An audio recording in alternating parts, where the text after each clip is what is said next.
Hey everybody, Robin here. Welcome to my channel, Oracle Rising. So I know it's a little bit bright here, but I finally have some sunlight in the morning and I just really want to enjoy it. So I hope it's not too shiny for you guys. But anyway, welcome here. I'm going to talk about how to heal your third eye. And this is something I've talked about, but from different perspectives before. And I found some new and interesting ways to help you heal your third eye. So your third eye is your pineal gland. It's located in your brain, and this is the gland that everybody is born with. Everybody has one, and it does help you to, communicate with your guides. It allows you to visualize. It is your contact with realms outside of the 3D matrix. And I've talked about before how to avoid it getting crusted over, stop drinking fluoride and, eating clean. But I've got some things that'll help heal. I've talked about preventative stuff, and now I'm going to look at things that will help you just sort of kickstart your pineal gland or your third eye. So the first thing I have here is to practice pivoting your point of view. I find this point really, really interesting because I am a tarot card reader too. I know a lot of you guys already follow my channel, Aries Fire Tarot, but there's the card, the Hanged Man. Sometimes it's called the Hanging Man, and it shows a picture of somebody upside down intentionally. So it can be very difficult to change an opinion about something or the way that you see the world after it's been formed. There is science that says that, kids have by the time they're 7 years old, the way of thinking is formed by the people around them. So this is why people have belief systems going through their entire life, because it's basically been taught to them. So part of your spiritual awakening is to see things in a different way. And unfortunately, right now, our planet and our governments, they sort of promote hate, intolerance. So being able to look at somebody else's opinion or point of view and giving it consideration, or challenging yourself to break away from something that you might believe just because that's the way it has always been, can really help crack that crusted shell that's around your pineal gland and allow you to absorb different types of energy. This is particularly important if you have a negative mindset, So what are you believing right now that you could change a little bit? Or if somebody is coming to you with an opinion that you might not agree with, if you have an extreme reaction to it, either positive or negative, you're being triggered by the universe to let that in to a certain degree, okay? And that'll start cracking that shell that I was talking about, that crusted over pineal gland. So the second one I have here is about sun gazing and being in the sun. I did an extended video on how to sun gaze, okay? So there are codes that come in from the sun. If you've never had this experience, I really want you to try it, okay? This is not something that you want to do in the midday scorching sun. This is something that you should do when the sun is coming up or when it's going back down again. So it's not so traumatic to your eyeballs, but it is absolutely hypnotic, and you can see the codes coming in. And your brain will interpret them, and just being outside in the sun, like, you don't have to sun gaze, but you can go just soak up some vitamin D.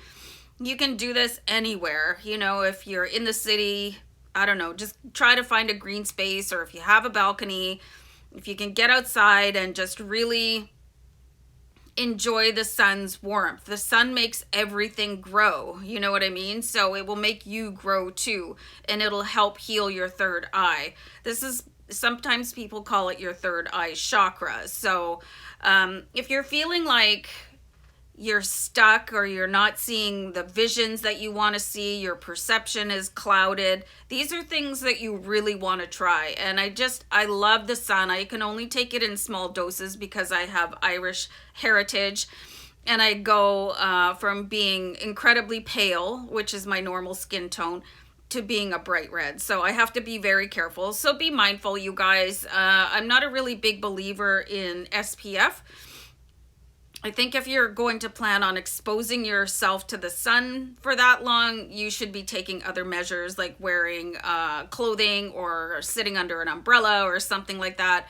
Or just be mindful and like do a little bit of a rotation from going to the shade, going to the sun. Don't overexpose yourself, but there's extreme health benefits and benefits to the way that you can perceive the world from absorbing sunlight and, again, sun gazing. So this next one that I have here, it's called Trataka, sorry, I'm dyslexic. And this is candle gazing. You know, there's something in that flickering flame that will lead you into a deep meditative state. And you know, this is why people stare into fires, you know, because there is something so compelling about them. And this is just another way of meditating, okay? And the flames do something, interacts with your brain to help free your pineal gland from any sort of damage that you might have done to it. And one of the biggest things for me is fluoride, okay? So, I actually use a filtration system. It's just a jug and I got it off of Amazon. I can't remember what it's called, but there's lots of water pitchers available. But if you look at the characteristics of what they filter out, and I got one specifically to filter out heavy metals and fluoride, it really does a lot for your health. So if you're going to be doing that, you want to consider also your bath water because your skin absorbs fluoride too. So I've never done candle gazing, but I, you know, spent a lot of time around campfires growing up, and there's just something so mesmerizing about it. And again, lulling you into that meditative state. And that is going to allow your guides to come in, your consciousness to surface, you know, your subconscious mind. So try that out and always be safe with stuff like this, you guys, you know, because candles are fire and fire is fire. So I've got a few crystals that can help. So using crystals, and this is the, you know, you can use them. I know some people, if they have really long hair and they're putting their hair up, they would put a crystal, like I've got my hair in a bun right now. They could put a crystal right in the bun and wear it that way. For me, I wouldn't do it because I'd probably end up losing it. But you can do things like holding your crystals or putting them under your pillow when you're sleeping at night, or just having them present with you.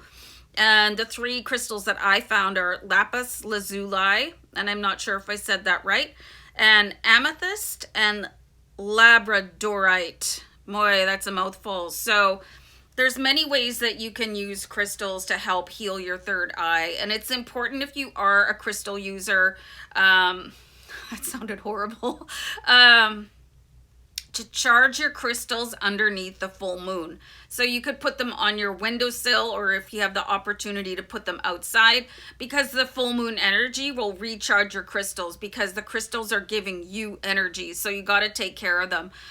So if you guys think of any other means of clearing your third eye or your pineal gland, let us know down below in the comments. Your resources are really important too. I do tons of research, but you know, I go to what I feel guided towards, and you guys might have additional information that can help the collective. So don't be shy in the comments. This one is really interesting, the communication with spirit animal owl. So in tarot, there are cards that show owls with them, and I think of immediately, I use this deck called the Good Tarot. And the Queen of Swords, she is accompanied by a white owl. You know, so when you see any sort of animal in a tarot card, it is a sign to you. And here comes Lacey. She did this last time. She tries to wreck my setup. Sweetie, I just don't want her to knock my camera over. So There are spirit animal meditations, so you could find one that is a spirit animal owl meditation, or look up what the spirit animal owl means, and maybe just do a little bit of research on how to communicate with the spirit animal owl, because people use all kinds of different web browsers and search functions, and you might not get the same links or resources come up to the top that I might, or somebody else like your friend or somebody in your family. So it's really important for you guys to do that for yourself. I can give you, resources, but it might not resonate with you. You might not be guided to listen to it or, read it. So try that out on your own. And the last one that I have is to use herbs. Okay, so you can cook with herbs, you can put them in your bath water, you can make tea out of them. I have rosemary here. I do like to cook with rosemary. I'm not much for putting herbs in my bath. I'm more of a bubble bath or Epsom salt person. So whatever works for you if you want to do that. But I see like clogged drains happening as a result of putting herbs in your bathtub, so just be careful. I also have lavender, which I can't stand the smell of it. So if you're going to be choosing an herb, you want to really be careful and understand that there's side effects to them. If you're going to be cooking with things, like, make sure, and I just saw angel number 1111, you guys, which is incredibly important. Make sure it's not something that's going to make you ill or have a side effect or give you a headache, because I get really triggered by certain aromas, and lavender and lilac are two of the things that pop to the top of my mind right now. Lacey has still not left me alone. Then there's basil, or basil, and you can cook with that again, or you could put satchels in your drawers or in your closet, like hang them up. Man, I don't know what she's doing, sweetie. Why? And then there's jasmine. So, look all this stuff up on your own, guys, and see how you can implement these things to your highest good, okay? I think I might just have to go on a pause here because she's like unreal. Hold on. As soon as I press pause, she went and laid down. So I think she just wants to get on the camera.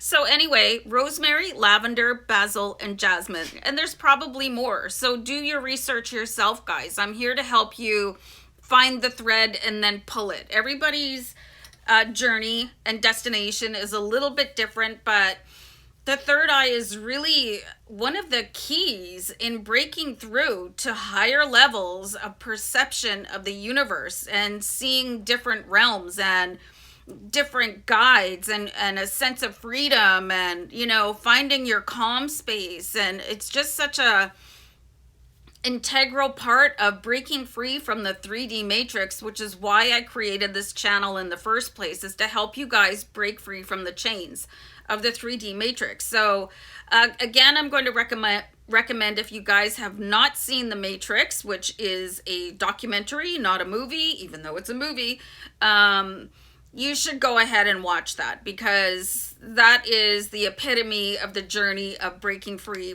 from the 3D matrix. So anyway, guys, I hope this was really helpful. Once again, go ahead and pop your resources and links down below in the comments, or just say hi. Remember to like, share, and subscribe. I'm here to help people ascend and, help you guys out on your spiritual journey, which is why I called this Oracle Rising.